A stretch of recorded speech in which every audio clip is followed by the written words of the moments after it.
TVK கட்சி தொடங்கினதுல இருந்து இது வரைக்கும் for the first time Vijay அண்ணா வந்துட்டு நாங்க ஆட்சிக்கு வந்தா என்னெல்லாம் பண்ணுவோம் அப்படின்னு சொல்லி ஒரு உறுதிகளை வந்துட்டு கொடுத்திருக்காரு காஞ்சிபுரம்ல நடந்த ஒரு மீட்டிங்ல. இப்போ எதுக்காக காஞ்சிபுரத்துக்கு விஜய் அண்ணா இப்போ போனார், இது என்ன சடன் பிளானா அப்படின்றது கேட்டீங்கன்னா இது சடன் பிளான்லாம் கிடையாது. இது கிட்டத்தட்ட பார்த்தீங்கன்னா ஆல்ரெடி அரேஞ்ச் பண்ணப்பட்ட ஒரு பிளானிங் தான். ஸோ கரூர் சம்பவத்துக்கு அப்புறமா கிட்டத்தட்ட 1.5 மாசத்துக்கு அப்புறம் இப்போதான் வந்துட்டு மக்களை சந்திக்க வந்திருக்காரு. அந்த ஒரு சந்திப்புமே வந்துட்டு ஒரு பிரைவேட் மீட்டிங்கா இருக்கணும். ஏன்னா ரெகுலரா பார்த்தீங்கன்னா விஜய் அண்ணா மக்களை ரோட்ல தான் சந்திப்பாரு. ஒரு கிட்டத்தட்ட ஒரு பிரச்சாரம் மாதிரி தான் அது இருக்கும். ஆனா இந்த டைம்ல வந்துட்டு இது பிரச்சாரமா இருக்கக்கூடாது, ஒரு பிரைவேட் மீட்டிங்கா ஒரு 2000 பேர் உள்ள உட்கார்ந்து கேட்கக்கூடிய ஒரு வசதி கொண்ட ஒரு இன்டோர் மீட்டிங் மாதிரி தான் இது நடந்துகிட்டு இருந்தது. ஸோ அதே நேரத்தில் இந்த கரூர் ஸ்டாம்பேடுக்கு அப்புறமா வந்துட்டு ஒரு டைரக்டா மக்களை போய் சந்திக்கக்கூடிய ஒரு மீட்டிங் அப்படின்றது எதுவுமே நடக்கல. ஸோ இந்த ஒரு கரூருக்கு அப்புறமா ஒரு அபிஷியல் மீட்டிங் அப்படின்றப்போ மக்களை போய் டைரக்டா சந்திச்ச ஒரு விஷயம் அப்படின்றப்போ காஞ்சிபுரம் இந்த ஒரு மீட்டிங் தான் இன்னைக்கு நடந்தது. ஸோ காஞ்சிபுரம் அப்படின்றப்போ பார்க்கும்போது நம்ம அறிஞர் அண்ணா வந்துட்டு அங்கதான் பிறந்தார். ஸோ இதனால வந்துட்டு அங்க பொறுத்த வரைக்கும் நம்ம அடுத்த ஒரு மூவ் வந்துட்டு இருக்கணும், அதே நேரத்தில் அங்க வந்துட்டு நமக்கு ஆதரவு பெறணும் அப்படின்ற ஒரு விஷயத்துக்காக தான் காஞ்சிபுரத்தை வந்துட்டு விஜய் அண்ணா சூஸ் பண்ண ஒரு விஷயம் அப்படின்றதுமே சொல்றாங்க. அதே போல வந்துட்டு இன்னைக்கு இந்த ஒரு மீட்டிங்ல வந்துட்டு பேசப்பட்ட பிரச்சனைகள் பத்தி என்ன காஞ்சிபுரம்ல அப்படின்றத பார்க்கும்போது சாண்ட் தெஃப்ட், இந்த மணல் கொள்ளையை பத்தி பேசியிருந்தாரு. அதாவது இந்த பாலாறு அப்படின்னு சொல்லப்படுற ஒரு இடத்துல வந்துட்டு கிட்டத்தட்ட பாத்தீங்கன்னா அங்க மணல் வந்துட்டு கொள்ளை அடிச்சுக்கிட்டு இருக்காங்க. ஸோ இதனால வந்துட்டு கிட்டத்தட்ட 4000 கோடி அளவுக்கு வந்துட்டு இந்த ஒரு மணல் கொள்ளை அப்படின்றது நடந்திருக்கு அப்படின்ற ஒரு விஷயத்தையுமே சொல்லியிருக்காங்க.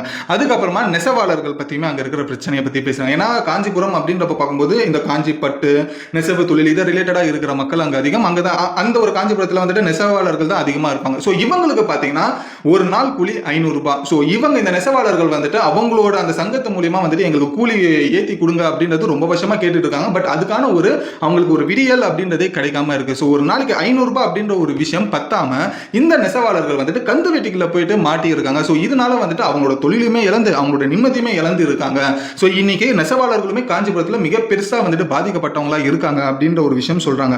அதுக்கப்புறமா பார்க்கும்போது காஞ்சிபுரத்தில் ஒரு பழைய பஸ் ஸ்டாண்ட் 60 வருஷம் பஸ் ஸ்டாண்ட் ஒன்று இருக்கு. ஆனா இது வரைக்கும் அந்த ஒரு பஸ் ஸ்டாண்டை ஒரு புதுப்பிக்கிற ஒரு பணியிலேயே வந்துட்டு யாருமே இறக்கல, எந்த கவர்மெண்ட்டுமே அது முயற்சி பண்ணல.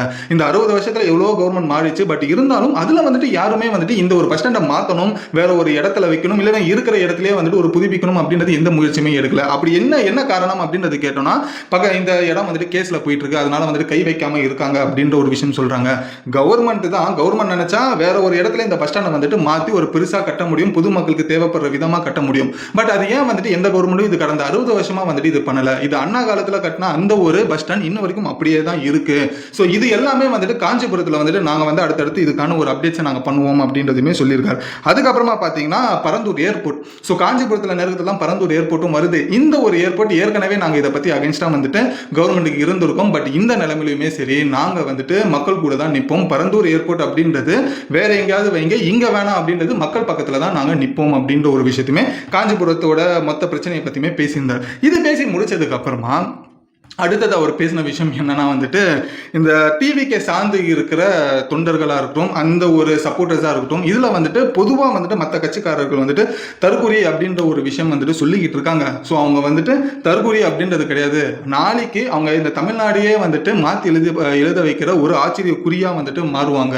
ஸோ நீங்க வந்துட்டு அதை வந்துட்டு ஒரு லாஜிக்கே இல்லாம தற்கொலை அப்படின்றது சொல்லாதீங்க. ஏன்னா தற்கொலை அப்படின்றப்ப பார்க்கும்போது ஒரு படிக்காதவங்கள சொல்றாங்க.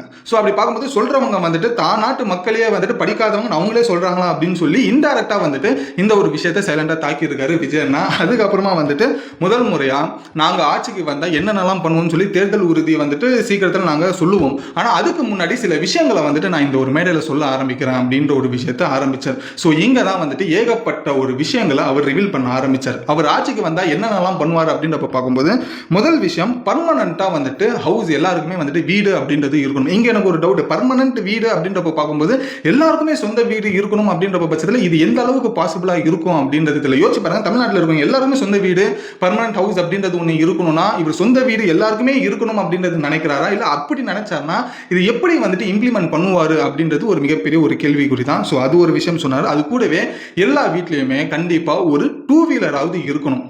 காருன்றது ஒன்று இருக்குது, அது வேற விஷயம். ஆனால் பேசிக்காக ஒரு டூ வீலர் அப்படின்றது கண்டிப்பாக எல்லா வீட்லையுமே இருக்கணும் அப்படின்ற ஒரு விஷயம் சொல்லலாம். ஸோ அதுக்குமே வந்துட்டு மேபி டூ வீலர்ஸ் ரேட்லாம் ஏதாவது கம்மி பண்ணுறதுக்கான வாய்ப்புகள் இருக்கா என்ன விஷயம்ன்றது தெரியல. ஸோ அதுவுமே சொல்லியிருந்தார். அதுக்கப்புறமா எல்லா வீட்டில் இருக்கிறவங்களுக்கும் ஒரு நிச்சய வேலை அப்படின்றது இருக்கணும், செக்யூரிட்டி ஜாப் அப்படின்றது இருக்கணும். ஸோ இது வந்துட்டு அவர் சொல்றதை பார்த்தா கவர்மெண்ட் ஜாப் ஒவ்வொரு வீட்டில் இருக்கிற ஒருத்தருக்கு வந்துட்டு கவர்மெண்ட் ஜாப் அப்படின்றது கிடைக்குமா அப்படின்றது இங்கே ஒரு கேள்விக்குறி. ஏன்னா செக்யூரிட்டி ஜாப் அப்படின்ற வந்து கவர்மெண்ட் வேலை தான். ஸோ எப்பயுமே வந்துட்டு அந்த ஒரு வேலை யாருமே தூக்க முடியாது. ஸோ அப்படியே அது கண்டினியூ ஆகும். ஸோ அந்த மாதிரி ஒரு விஷயம் இருக்கும்போது ஒரு நிச்சய வேலை வாய்ப்பு ரெகுலராக நமக்கு வருமானம் நம்ம வீட்டுக்கு ஒருத்தர் மூலியமாவது ரெகுலராக ஸ்டாண்டர்டாக இருக்கணும் அப்படின்றப்போ அவர் கவர்மெண்ட் ஜாபை குறிப்பிடுறாரா அப்படின்னு சொல்லி இங்கேயுமே ஒரு கேள்விக்குறி. பட் அப்படி எல்லாருக்குமே கிடைச்சதுன்னா வேற லெவல் தான். ஸோ எல்லா வீட்லையுமே ஒரு பர்மனெண்ட்டாக மாசான ஒரு சேலரி ஒரு வருமானம் அப்படின்றது எல்லா வீட்லையுமே இருக்கும். ஸோ அதை வந்துட்டு இம்ப்ளிமெண்ட் பண்ணுறேன்னு சொன்னார். அதுக்கப்புறமா பார்த்தீங்கன்னா எல்லா வீட்லையுமே ஒரு பட்டதாரி இருக்கணும், எல்லாருமே படிக்கணும், அது ஒன்று. ஆனால் ஒரு வீட்டில் ஒரு பட்டதாரி வந்து கம்பல்சரி இருக்கணும் அப்படின்ற ஒரு விஷயத்தையுமே அவர் சொல்றார். ஸோ எஜுகேஷன் லெவலில் ஸோ எல்லாருமே வந்துட்டு எல்லா வீட்லையுமே படித்தவங்க இருக்கணும் அப்படின்றது தான் அவரோட குறிக்கோளாகவே இருக்குது. ஸோ அதுக்கு வந்துட்டு மேபி இந்த ஒரு ஸ்டடீஸில் ஏகப்பட்ட விஷயங்களை ஏதாவது ஒரு மாற்றங்கள் கொண்டு வருவார் அப்படின்றது நினைக்கிறேன்.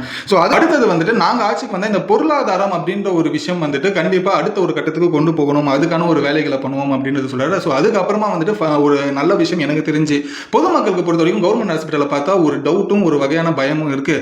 அந்த பயத்தை போக்குற மாதிரி எல்லா கவர்மெண்ட் ஹாஸ்பிட்டலுமே சிறந்த முறையில் வந்துட்டு சிகிச்சைகளை வந்துட்டு கொடுக்கணும். ஸோ அதுக்கான ஒரு வேலைகளுமே பண்ணுவாங்க அப்படின்னு சொல்லி. ஸோ கவர்மெண்ட் ஹாஸ்பிட்டலில் ஒரு பெட்டரான ஒரு ட்ரீட்மெண்ட் அப்படின்றது கிடைச்சதுன்னா மக்கள் கிட்ட இருக்கிற பயமும் அந்த குழப்பமும் போகும். ஸோ அதை வந்துட்டு உடைக்கிறேன் அப்படின்ற ஒரு விஷயத்தை அவர் சொல்லியிருக்காரு.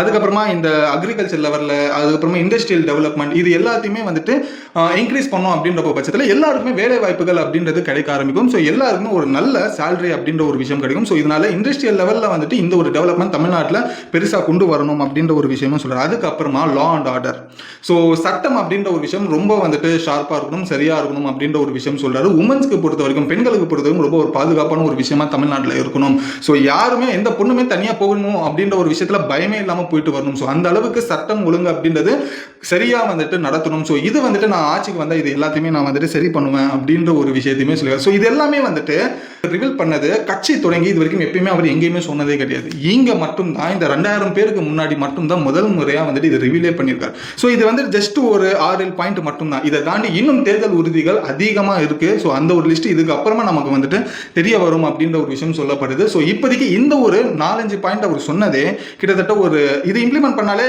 தமிழ்நாட்டில் எல்லாருமே சொந்த வீடு, எல்லா வீட்லையுமே படித்தவங்க, எல்லா வீட்லையுமே ஏதாச்சும் அட்லீஸ்ட் ஒரு பைக்காவது இருக்குது, எல்லா வீட்லையுமே ஆச்சு ஏதாச்சும் ஒரு கவர்மெண்ட் ஜாப் ஆஃபீஸில் இருக்கிறவங்க வந்துட்டு இருக்காங்க அப்படின்னு பார்க்கும்போது தமிழ்நாடு கிட்டத்தட்ட பார்த்தீங்கன்னா ஒரு வேற லெவலில் ஒரு டெவலப்மெண்ட் ஆகிருக்கும். ஸோ இவர் இதை சொன்னது மட்டுமே செஞ்சாலே கிட்டத்தட்ட அடுத்த கட்டத்துக்கு தமிழ்நாடு போகிறதுக்கான வாய்ப்புகள் அதிகமாக இருக்குது. ஸோ இவர் ஆட்சிக்கு வந்ததுக்கு அப்புறமா இது எல்லாம் பண்ணுவாரா அப்படின்றது நம்ம வெயிட் பண்ணி தான் பார்க்கணும். ஸோ இது எல்லாமே இப்போ விஜய் அண்ணா இந்த ஒரு விஷயத்தை பற்றி பேசியிருந்தார். அது கூடவே அடுத்து அவர் வேற வேற ஊருக்கு போக போகிற இந்த ஒரு ரேலிஸ் இருக்குல்ல, பிரச்சாரம், அதை பற்றியுமே அவர் சொல்லியிருந்தார். இது வரைக்கும் இன்னும் எனக்கு பர்மிஷன் கிடைக்கல, அந்த பர்மிஷன்லாம் எனக்கு கிடைச்சதுக்கு அப்புறமா ஃபர்தராக வந்துட்டு இந்த ஒரு பிரச்சாரத்தை எல்லாமே நம்ம பண்ணலாம் அப்படின்ற ஒரு விஷயத்தையுமே அவர் சொல்றாரு. ஸோ ஃபைனலாக வந்துட்டு இந்த படத்தில் சொல்ற மாதிரி தான் ஜனநாயகம் படத்தில் எல்லாமே அவர் பேசுனது பிளாஸ்ட் தான். ஸோ அந்த மாதிரி ஒரு பயங்கரமான ஒரு விஷயங்களை அவர் பேசியிருந்தார். ஸோ இதுதான் முதல் முறையாக ரிவீல் பண்ணுறதுனால சோஷியல் மீடியா முழுக்க அவரோட டாக் தான் பயங்கரமாக இன்னைக்கு பேசப்பட்டு இருக்கு அப்படின்றது தெரிஞ்சுக்கங்க. ஸோ இது கம்ப்ளீட்டடாக இன்னைக்கு காஞ்சிபுரத்தில் நடந்த மொத்த இன்ஃபர்மேஷனும் உங்களுக்கு நான் சொல்லியிருக்கேன். நீங்கள் விஜய் அண்ணா சொன்ன இந்த வாக்குறுதியில் எது பெட்டராக இருக்கும், எது வந்துட்டு நடைமுறைக்கு சாத்தியமே இருக்காத ஒரு விஷயமா இருக்குன்றது நீங்கள் நினைக்கிறீங்கன்றதையும் கமெண்ட்டில் சொல்லுங்கள், நானும் படித்து தெரிஞ்சுக்கிறேன். இந்த ஒரு இன்ஃபர்மேஷன் யூஸ்ஃபுல்லாக இருந்ததுன்னா லைக் பண்ணிக்கோங்க. இன்னும் நம்ம சேனல் சப்ஸ்கிரைப் பண்ணலாம், உடனே சப்ஸ்கிரைப் பண்ணிக்கோங்க. அப்போ தான் நீங்கள் தெரிஞ்சிக்காத பல விஷயங்களும் சும்மா டக்குன்ட்டு நம்ம சேனல் மூலியமாக தெரிஞ்சுக்கலாம். அதுக்கு உங்களோட சப்போர்ட்டை சப்ஸ்கிரைப் அப்படின்ற ஒரு விஷயத்தில் காமிச்சிங்க. இதோட இந்த வீடியோ முடிச்சுட்டு நாளைக்கு ஒரு சூப்பரான வீடியோவில் உங்களை வந்து நான் பார்க்குறேன். Until then bye bye AB.